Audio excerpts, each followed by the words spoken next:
UCF football is back this weekend, but it's time to tar the Tar Heels.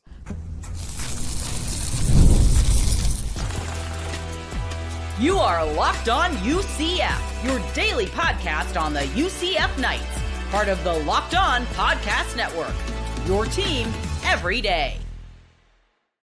Welcome on in to Locked On UCF, your daily UCF podcast. I'm your host, Mike G. Thank you so much for making us your first listen of every day. Turn us up, turn us on. We'll turn it out. I'm here with my good friend, James Duncan, UCF sports commentator extraordinaire.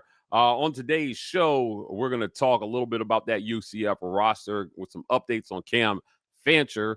We're going to talk about the UCF run game headed into North Carolina, and then we'll talk about the challenge or lack thereof that UCF will have in facing off against Gio Lopez, UNC's starting quarterback. James, let's start at the top here. It's time to tar and feather the Tar Heels this weekend. UCF has a Power 4 test, the first Power 4 test of the season against Bill Belichick's North Carolina Tar Heels. UNC is awful. They're not a good football team. One might argue that UCF is also not great, but this game looks a lot more winnable than it did this offseason. But look, lots of controversy, I think, on both sides at quarterback. But on the UCF side, Cam Fancher has been cleared to practice. I'm not sure it should matter. Now, Andrew Gluchov and I had a discussion about this where he maybe did not agree. Talk to me about this, man. I feel like Taven Jackson has earned the start. And I think he's earned the right to not be looking over his shoulder in this game. I think Cam Fancher had his shot. I think he did not play well in game one versus Jacksonville State. And I think if you're Scott Frost, you got to settle on a guy and not have a QB controversy here, 3 games in. Yeah, I think you're right. I think with Taven performing decently well in these past couple of games, we didn't really get a big enough sample size from Cam to really put him to the test. But from what we did see from him, Taven looked a lot better and just more experienced in bigger moments. Definitely looked like Cam was struggling on shorter routes and struggling with the deep ball. And obviously he was facing pressure, but still struggling all over. I think Taven's just better suited for this game. I think you're right. I don't think he should have to look over his shoulder, but I also don't think that he should carry the load alone. I would love to see Jacurri get worked in goal line for design run plays, because as much as Jacurri is a quarterback, he is mostly also just a running back. So I think that I would love to see situations where you could have Myles running jet sweep or Dwayne Thomas running jet sweep and Jacurri pulling. In those situations, I think that everybody's a threat in the backfield. Would love to see those run design situations for Jacurri. But for Taven, I think he's got to be your QB1. Switching over to Taven Jackson, again, if we both agree, Taven should be the guy. And you've got to continue to find the passing game. I think that teams are going to try to tee off on your run game and force you to pass the ball to beat them. If you're Taven Jackson, you showed in the second half of that Jacksonville State game that you could be potentially dangerous with your arm. Now, the next week versus North Carolina A&T, he had some notable drops by the wide receivers that would have made the numbers at least look a little better than they were. I won't say Taven Jackson played a great game, but certainly I think he played a little better than the numbers suggested. We both thought, Andrew and I did this summer, that he would be the guy to win the job. I was a little shocked when Fancher won it, but now they've come back to Taven Jackson here to save the day. What do you think a stat line for this game would be for Taven in a win? If UCF wins this game, what does passing numbers look like? In terms of passing, I would like to see over 150 yards in the air from him. I think anything more than that is I don't think it's generous. I think he could go for 200, 250 if we're airing it out, but I just don't think you're going to get that with the talent that you have in the ground game and the depth that you have in the ground game. I don't think that's entirely what the game plan is going to be. Now, if the run gets shut down over and over and over again, I could see 175 to 225 yards, that area. And I think I would like to see that regardless. I think Taven hasn't really had, I don't think he's had a 200-yard plus game.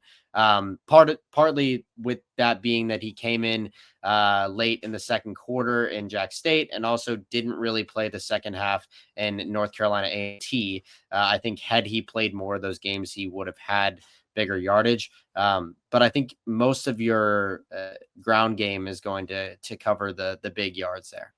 Yeah, look, 150 yards is a pretty low bar, I think. But if you're Scott Frost, you've got to have guys go out and win their matchups for Taven. So the wide receiver room that he kind of gushed about headed into fall camp, those guys need to win their matchups, and they've got to catch the open ones. What I noticed through 2 games of Taven Jackson is if you're open downfield, he's going to give you a chance to make a play on the ball. And if you're UCF, you got to take advantage of those big play opportunities because they may struggle to move the ball at times once you get into conference play here. So finding those 40-yard bombs for touchdowns could be the difference between winning and losing games. And last year, it was the difference between winning and losing games because they were one big play away from beating ASU, right? Like they had some games on the docket last year that I think we both can say they should have won those games if they could have found a play or two here from their quarterback and their receivers. So I'm looking forward to seeing that. Before we move on, man, give me an over/under here on completed passes of 20 or more yards for Taven Jackson in this one. I'm gonna say if I'm giving you the number, I'm gonna say 3. Okay. I think that are we talking about yards after catch or are we talking about in the air? Look, either. Well, because here's the thing. I think when you have explosive guys like Dwayne Thomas and Myles and Jaden, I think you could throw a screen pass and it could go for 60. I think that those things happen. In terms of long ball tosses, I'm gonna put that number at 4. And I'm gonna say he attempts around 7 or 8 of those. Hopefully, I would like to see that amount of volume in the deep ball. It's probably going to be closer to 5 or 6. I think, like you said, he's going to give those guys a chance to go get the ball. It's just about capitalizing on those situations. So I'm going to put the line at 4. Okay, all right. Listen, I like that. I'm gonna go big here. I think they complete 5 deep balls in this game, and I like UCF to win this one. I'm going to give a score prediction here at the end. But look, it's not all about the passing game. The running game has got to show up. UCF has to be balanced if they want to log Power 4 wins. We're going to talk about the balance of carries between Myles and Jaden here right after a quick word from our sponsors. This episode of Locked on UCF is brought to you by our friends at the Game Cap. Quick question for all you college football fans out there. If you could go back in time and sit front row at your school's biggest rivalry game, what hat would you be wearing? Yes, I said hat. For me, it would be the game. And I've got one of those hats right behind me here. These aren't just hats. They're the same vintage styles fans wore back in the 80s and 90s. And guess what? They still go for the same price they did back then. When you use code Locked On, you'll get your vintage hat for just $16.99. Head to thegamecaps.com. That's thegamecaps.com. Grab your team's classic bar retro circle design and use code Locked On for an exclusive discount because legends wear the game. This episode of Locked On UCF is brought to you by our friends at 5 Hour Energy. Caffeine just got a flavor upgrade. 5 Hour Energy shots deliver tasty caffeine in 17 bold flavors. Each 2-ounce shot packs the caffeine of a premium 12-ounce cup of coffee plus B vitamins and nutrients with 0 sugars and 0 crashes. What I love most is how portable they are. Big taste, tiny shot. You can get it anywhere and get the boost you need. When I'm on the go, I trust 5 Hour Energy because I'm at press conferences. I need energy that I can take on the go, and I always have time for a cup of coffee. So when I'm covering the game, 5 Hour Energy is my go-to. Enough with boring, flavorless caffeine. It's time to give your caffeine a flavor upgrade with 5 Hour Energy shots.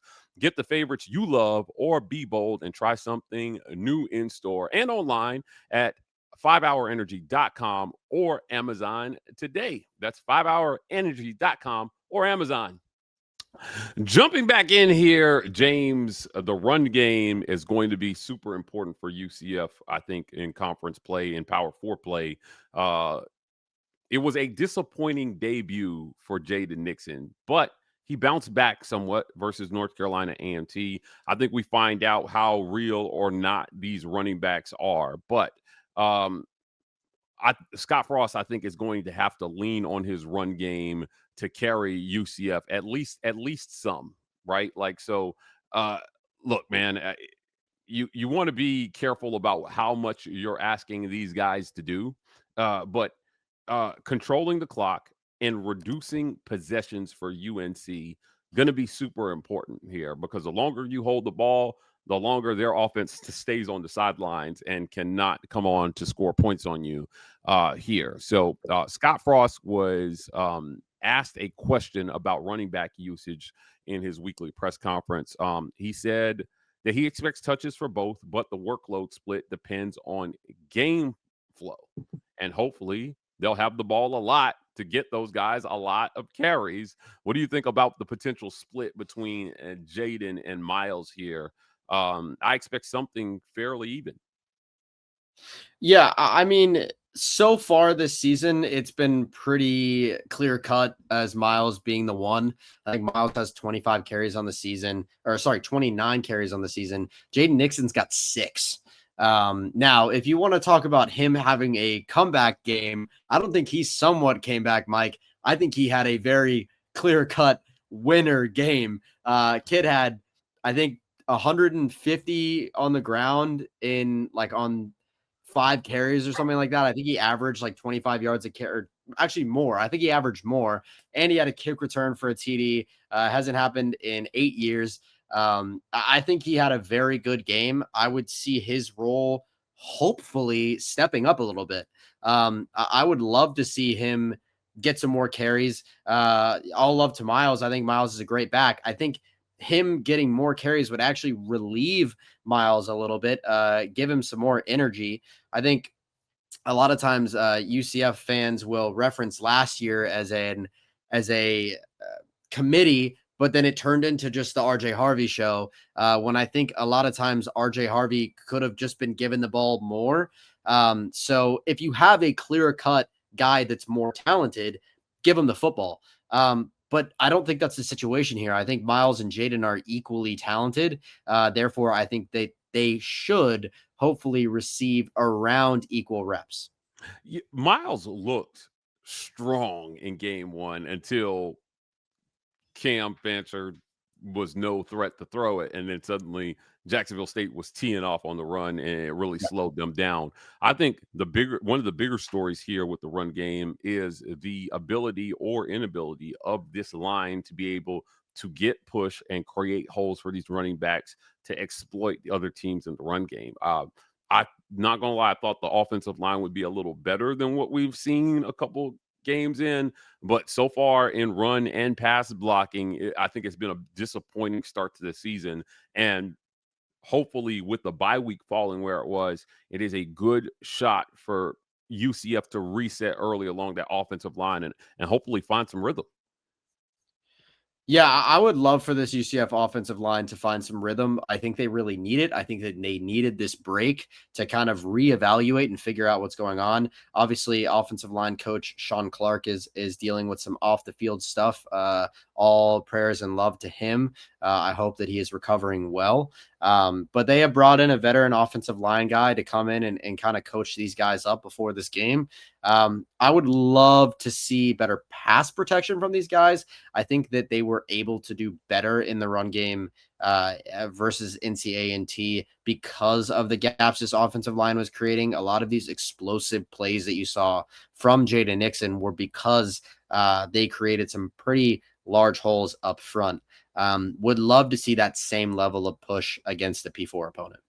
Yeah, I agree too. Look, you've got to win down in the trenches. It is such an underrated part when talking about success or lack thereof offensively is that if you cannot get any push in the run game, especially, I think it's going to be difficult no matter how bad your opponent is, right? If your quarterback's running for his life, I thought Taven Jackson showed some good ability on the run, right? And so hopefully if he can move out of the pocket, help get the ball out of his hands quickly to help cover his offensive line and make good reads, UCF will find some success here.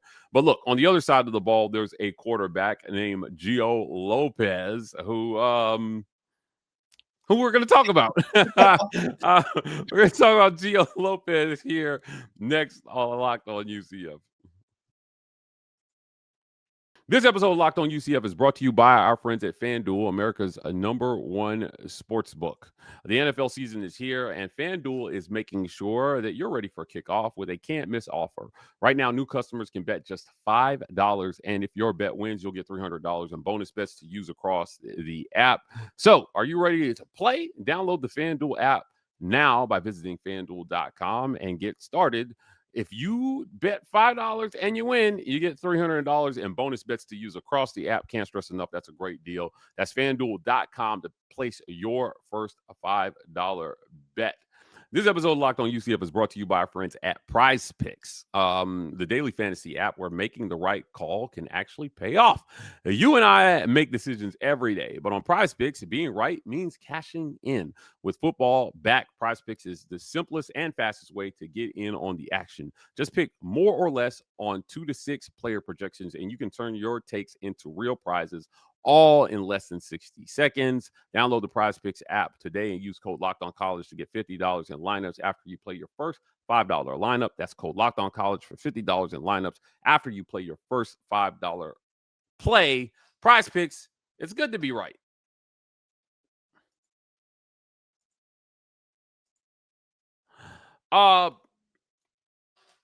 Stopping Gio Lopez. Gio Lopez is a quarterback for UNC. And UCF is tasked with stopping him. Look, I think we both can admit UNC is underwhelmed a little here through the first couple games. But you've got to make life hard on them. And I think maybe forcing mistakes here by Gio Lopez could be a good key to the game for UCF. Now, lots of focus will be on what UCF does offensively, but defensively, Alex Grinch's defense has to force this kid into mistakes, man, and they've got to capitalize on turnovers when those mistakes are forced. Talk to me about Gio Lopez, man. You had some strong feelings about him before we started recording, and I want to give you the floor to express yourself. Yeah, I mean, I used to watch Gio Lopez back when he was playing for South Alabama. And let me tell you, this kid looked like a rock star for South Alabama. Had one of the highest QBRs in the country in the latter half of the last season. Now, you look at him now, he has the, I think, second or third worst QBR in all of Power 4 football as a quarterback that has played starting snaps. The kid is just having a rough go of it. He's gotten sacked 4 times, and they have played TCU in their first game, and they got rocked. And they played Richmond and Charlotte. Not big hitters in terms of names for college football teams, and they've still gotten through. This is a nightmare matchup for Gio Lopez. The UCF defensive line, in terms of depth, is actually insane. With Horace Lockett and Rodney Laura bringing up the rear, having to face John Walker and RJ. and Nigel Leak and Malachi on the edge and Isaiah Nixon and Sincere Edwards. These guys are going to have to wreak havoc on Gio Lopez. I think he's getting pressured. Did you say over 30% of dropbacks? They're giving up a 35.8% pressure rate on Gio Lopez right now. Now, look, he's okay. You'd like to, if you're UCF, you want him to be sub 40% completion percentage when under pressure, but 35.8% pressure rate is terrible. So they're not blocking for him very well right now, which means that he can be got. And right now, he's only got one interception so far on the season, but he's fumbling the ball. Look, man, like 3 or 4 turnover-worthy plays through a few games, and his wide receivers have already dropped like 5 or 6 passes. I just got to believe there's an opportunity here if you're UCF to get after this kid. You need turnovers this game. You can force him into making a lot of bad passes. You don't even have to force him into that situation a lot of times. He will just make bad passes. I would love to see at least 1, hopefully 2 interceptions from the UCF playmaking defense here. And I think a lot of that is going to stem from UCF getting an unreal amount of pressure. And don't forget, this is a Rodney Laura homecoming game.